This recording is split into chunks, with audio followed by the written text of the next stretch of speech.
Dicen que las épocas finales no llegan con una sirena, sino con un detalle, que se repite hasta volverse imposible de ignorar. Una noticia que suena lejana, otra que parece normal, otra que te cansa de tanto verla.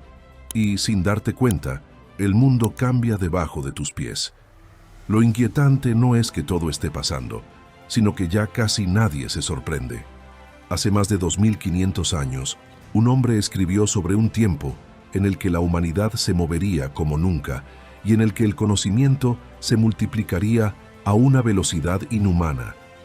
Él no conocía motores, ni pantallas, ni satélites, ni ciudades iluminadas de noche, como si el día no se atreviera a irse.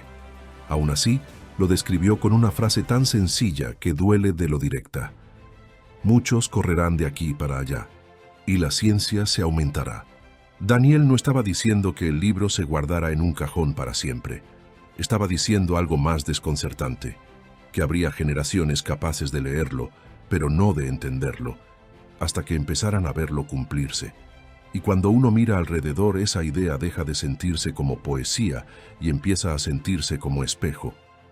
Piensa en el salto brutal de nuestra historia reciente, de caballos y carruajes a trenes de alta velocidad, de mapas de papel a rutas trazadas en segundos, de cartas que tardaban semanas a mensajes que viajan más rápido que un pensamiento. Y no es solo viajar, es la sensación de que todo corre, las decisiones, los mercados, las crisis, las noticias, la ansiedad. El mundo no camina, el mundo se precipita. Y junto a ese vértigo, el conocimiento crece como si no cupiera en su propio cuerpo. Hubo un tiempo en el que la humanidad tardaba un siglo en duplicar lo que sabía. Luego fueron décadas. Después, años. Y hoy estamos en un punto donde la información se reproduce tan rápido que ni siquiera alcanzamos a comprenderla antes de que sea reemplazada. Inteligencia artificial, robótica, biotecnología, nuevos materiales, ingeniería genética. Avances que hace 20 años habrían sonado a ciencia ficción, ahora se presentan como rutina. Incluso el espacio, ese símbolo de lo imposible, ya no parece intocable. Se habla con seriedad de viajes humanos a Marte, de hábitats presurizados, de impresoras 3D fabricando piezas en medio de la nada, de sistemas para producir agua y oxígeno lejos de la Tierra. Y entonces aparece la pregunta incómoda. Si ya podemos imaginar colonias fuera del planeta, ¿qué más somos capaces de imponer aquí sobre la vida diaria, sobre la compra, la venta, la libertad? Porque cuando la ciencia crece sin freno, también crece su sombra. Y ahí es cuando Daniel deja de sonar antiguo y empieza a sonar demasiado actual. Mientras la ciencia acelera y el mundo corre sin frenos, surge otra señal que Daniel describió con una imagen inquietante. Una unión que parece fuerte, pero que por dentro está destinada a fallar. No habló de un imperio sólido, sino de una mezcla extraña, algo duro como el hierro combinado con algo frágil como el barro. Alianzas humanas que se intentan sostener, pero que nunca llegan a integrarse del todo. La visión era clara. Grandes poderes se levantarían uno tras otro, dominando la historia. Primero reinos esplendorosos, luego imperios militares, hasta llegar a uno tan fuerte que desmenuzaría a los demás. Pero el punto culminante no estaba en su fuerza, sino en su etapa final.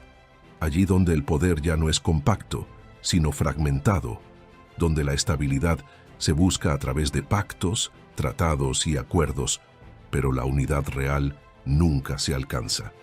Daniel lo dijo sin rodeos. Se mezclarán por medio de alianzas humanas, pero no se unirán. No habla de guerra directa, sino de cooperación forzada. Un mundo que intenta mantenerse unido por conveniencia, por miedo a repetir el caos del pasado, pero que arrastra profundas diferencias internas imposibles de borrar. Cuando uno observa la historia moderna, este patrón resulta inquietantemente familiar. Después de siglos de guerras devastadoras, especialmente en Occidente, surgió el deseo de crear estructuras que impidieran nuevos conflictos. Se construyeron bloques políticos, económicos y militares con la promesa de estabilidad y paz. Por fuera todo parecía sólido: instituciones compartidas, leyes comunes, monedas, parlamentos, discursos de unidad. Pero por dentro, las grietas nunca desaparecieron. Diferencias culturales, tensiones económicas, disputas por soberanía, crisis migratorias, identidades nacionales en conflicto y una desconfianza latente que no logra ocultarse.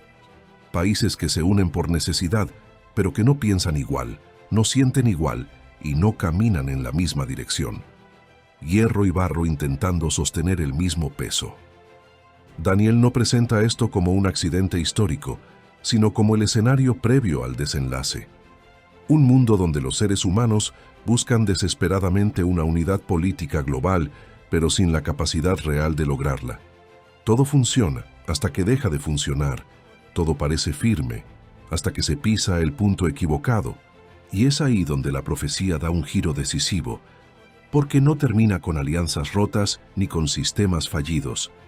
Termina con una intervención que no nace de acuerdos humanos, una piedra que golpea la estructura en su parte más débil y hace colapsar todo el edificio de poder. El mensaje es contundente. Ningún sistema construido solo por el hombre puede sostenerse para siempre. Sin embargo, antes de ese quiebre final, Daniel dirige la mirada hacia un lugar específico, una ciudad que atraviesa toda la profecía como un hilo invisible.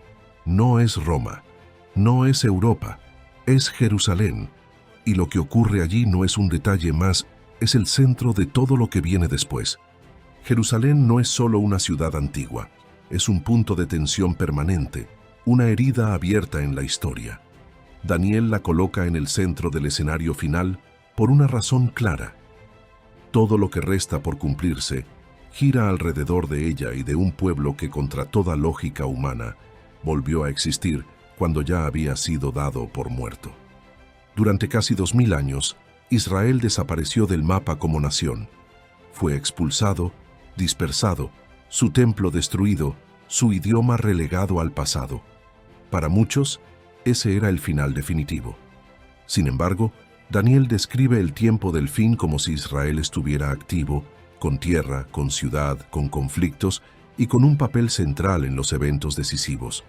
Para que eso fuera posible, Israel tenía que renacer, y en 1948 ocurrió. Desde entonces el regreso no se ha detenido. Judíos de lugares remotos comenzaron a volver a su tierra ancestral, algunos desde regiones tan distantes que parecían desconectadas de la historia bíblica. Comunidades que conservaron tradiciones, relatos y una identidad que sobrevivió al paso de los siglos reaparecieron en Jerusalén como piezas que encajan en un rompecabezas antiguo. Al mismo tiempo, el hebreo resucitó como idioma vivo y la ciudad volvió a ocupar el centro del debate mundial. Pero el detalle más inquietante no es solo el renacimiento nacional, es lo que Daniel afirma que ocurrirá en Jerusalén antes del desenlace final. La restauración temporal de sacrificios y ofrendas, no como símbolo, sino como una práctica real que luego será interrumpida. Y eso cambia todo, porque durante casi 20 siglos no existió la posibilidad práctica de que esos sacrificios regresaran. Hoy, esa imposibilidad ya no existe. En nuestra generación han surgido preparativos concretos, utensilios reconstruidos, vestiduras sacerdotales confeccionadas, instrumentos rituales listos y hombres identificados como descendientes del linaje sacerdotal, entrenados para ejercer ese servicio. No se trata de rumores ni metáforas, sino de una preparación silenciosa, constante y deliberada. El escenario se está armando pieza por pieza, y mientras tanto, el conflicto no se detiene. Daniel advirtió que las devastaciones contra Israel continuarían hasta el fin, y la historia reciente lo confirma con una precisión dolorosa. Desde su renacimiento como nación, Israel no ha conocido décadas sin guerra, conflictos regionales, ataques, amenazas constantes y un cerco que se intensifica con el paso del tiempo. Cada nuevo estallido no es un evento aislado, sino parte de un patrón que se repite. Todo esto conduce a una sola pregunta, mucho más incómoda que cualquier debate profético. No es cuándo ocurrirá el final, es si estamos preparados para vivir en un mundo que claramente se dirige hacia él. porque Daniel no escribió para alimentar curiosidad, sino para despertar conciencia. Si este mensaje te llevó a reflexionar y a mirar la realidad con otros ojos, déjalo saber en los comentarios. Tu opinión es importante. Y si quieres seguir profundizando en estos temas, apoya este contenido con un like y suscríbete para no perderte los próximos videos.